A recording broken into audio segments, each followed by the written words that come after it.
2026 കേരള നിയമസഭാ തെരഞ്ഞെടുപ്പിന്റെ ചിത്രം ഇപ്പോൾ വളരെ ആകാംക്ഷഭരിതമായ ഒരു ഘട്ടത്തിലാണ്. വോട്ടെടുപ്പ് നടക്കാൻ ദിവസങ്ങൾ മാത്രം ബാക്കി നിൽക്കെ ഏപ്രിൽ 9-നാണ് വോട്ടെടുപ്പ്. വിവിധ സർവേകളും രാഷ്ട്രീയ നിരീക്ഷണങ്ങളും സൂചിപ്പിക്കുന്നത് ഇത്തവണ ഒരു കടുത്ത പോരാട്ടമാണ് നടക്കാൻ പോകുന്നത് എന്നാണ്. ലഭ്യമായ വിവരങ്ങൾ വെച്ച് പ്രധാന മുന്നണികളുടെ സാധ്യതകൾ ഇങ്ങനെ വിലയിരുത്താം. 1. യു.ഡി.എഫ്. കഴിഞ്ഞ തദ്ദേശ സ്വയംഭരണ തെരഞ്ഞെടുപ്പിൽ നേടിയ മികച്ച വിജയം യു.ഡി.എഫിന് വലിയ ആത്മവിശ്വാസം നൽകുന്നുണ്ട്. അനുകൂല ഘടകങ്ങൾ: സർക്കാരിനെതിരെയുള്ള ഭരണവിരുദ്ധ വികാരം, ആന്റി ഇൻകംബൻസി, ന്യൂനപക്ഷ വോട്ടുകളിൽ ഉണ്ടായിരിക്കുന്ന മാറ്റങ്ങൾ, മലബാർ മേഖലയിലെ മുന്നേറ്റം എന്നിവ യു.ഡി.എഫിന് ഗുണകരമായേക്കാം. സാധ്യത: പല പ്രവചനങ്ങളും യു.ഡി.എഫിന് 58 മുതൽ 69 വരെ സീറ്റുകൾ ലഭിക്കാമെന്ന് സൂചിപ്പിക്കുന്നു. 2. എൽ.ഡി.എഫ്.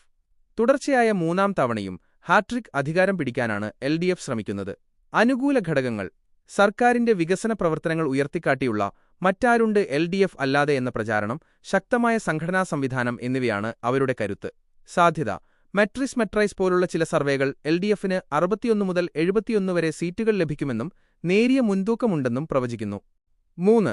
ബി.ജെ.പി/എൻ.ഡി.എ. കേരളത്തിൽ നിർണായക ശക്തിയാകാനാണ് എൻ.ഡി.എ ശ്രമിക്കുന്നത്. സാധ്യത: ഇത്തവണ 1-2 സീറ്റുകൾ നേടാൻ എൻ.ഡി.എക്ക് സാധ്യതയുണ്ടെന്നാണ് പ്രാഥമിക വിലയിരുത്തലുകൾ. തൃപ്പൂണിത്തുറ പോലുള്ള മണ്ഡലങ്ങളിൽ 20-20യുമായുള്ള സഖ്യം അവർക്ക് ഗുണകരമാകുമോ എന്ന് കണ്ടറിയണം. ചുരുക്കത്തിൽ, നിലവിൽ എൽ.ഡി.എഫും യു.ഡി.എഫും തമ്മിൽ ഇഞ്ചോടിഞ്ച് പോരാട്ടമാണ് നടക്കുന്നത്.